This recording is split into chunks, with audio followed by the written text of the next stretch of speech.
one of my favorite series, Succession. I mean, you were part of the end of the show, but I thought your role was so good, Lukas.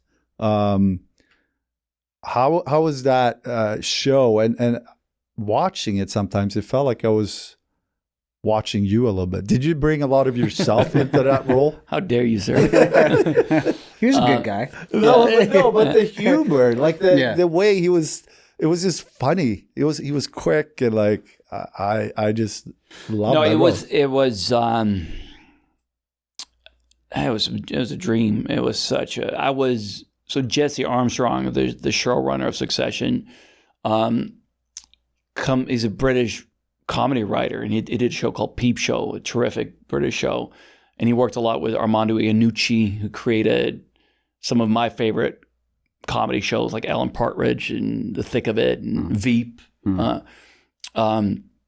So the pedigree is just like, again, my comedy heroes. And I thought the first 2 seasons were extraordinary of Succession.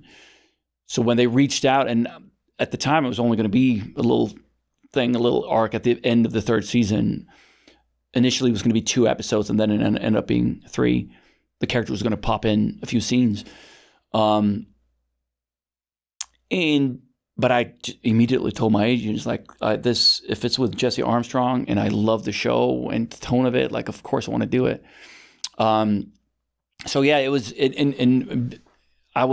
it was like a fan getting to join you're playing with your heroes, like, and then I was lucky enough that they, for the 4th season, wanted Lukas to come back, and so I got to join them for that one as well. With the clan. Yeah. It was obviously a really juicy, delicious role to play because it's such a troublemaker and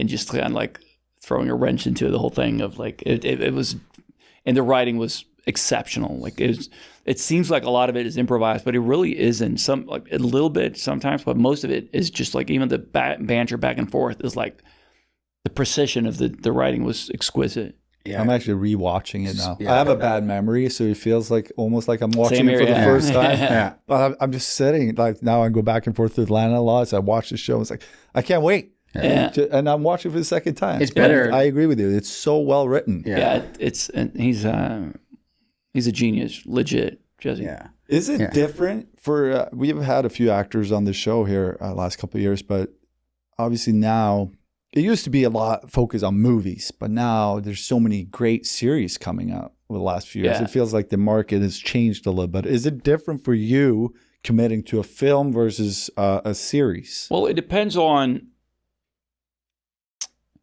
it. In a way, it's a privilege when you get to work on a project like Succession and you have more than 90 minutes to develop the character. You can actually like develop it over several years. The downside of it can be you have to commit to several years on a show that's not Succession, that's not that where they keep renewing your contract. And obviously this is a champagne problem because you're an working actor, then you shouldn't complain. But creatively, it can be a bit draining. I've tried to, since True Blood, I've done mostly limited series, or again, Succession it was a couple of episodes and then I came on to do a full season, but I've done mostly movies or limited series because, again, if you're going to sign on, when they do a show that could potentially run for many years, they often want you to sign on for at least 6 years. And I feel like you want to be incredibly excited about the job in order to do that, because that's a long time playing a character. And I was very lucky, obviously, on True Blood because it was a super fun character to play. But so there are pros and cons. It's great if the writing is good and you're having a good time, then to develop a character for over many years, fantastic. Yeah. If it's less good, then not so fun. In Succession, it almost feels impossible that they could have adapted the writing from that kind of short cameo that as planned to integrating you fully into the, because it's such an amazing arc, and it feels like they started from the end and worked backwards to get to all the details in place. It's a really I never knew that like it felt like Lucas was an integral part of the entire story. And so is it really that dynamic where they say like, oh, fuck, Alex is amazing in this, he needs to be part, and they rewrite the arc of the story? That's a question for Jesse. Sure. Because I don't really know. All I know was like they reached out. It was going to be about these couple of episodes. And at the time, it wasn't like, oh, and then we're doing another season and this is going to happen. Can you sign this contract? Yeah. It was just like I came in, I think it was a total of like 4 or 5 days, the third season. And you're just so fucking good. But I can see, like, obviously, in terms of where it's going and the fact that, like, someone was going to try to take over the whole company. Again, I don't really know how to answer because it's like I don't know what Jesse had in mind. But when they were planning season 4, I didn't know whether I was going to be on the show or not. Like the other actors obviously knew because they had a several year contract and they knew their storylines.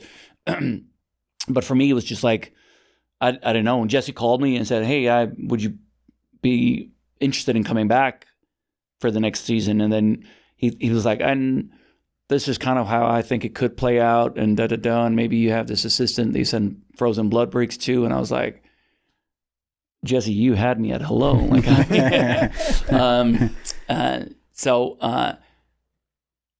I'm sure they could. I mean, again, he's a phenomenal writer. They would have figured out a different way, even if I weren't part of the fourth season. They would have made that dynamic and interesting with someone else.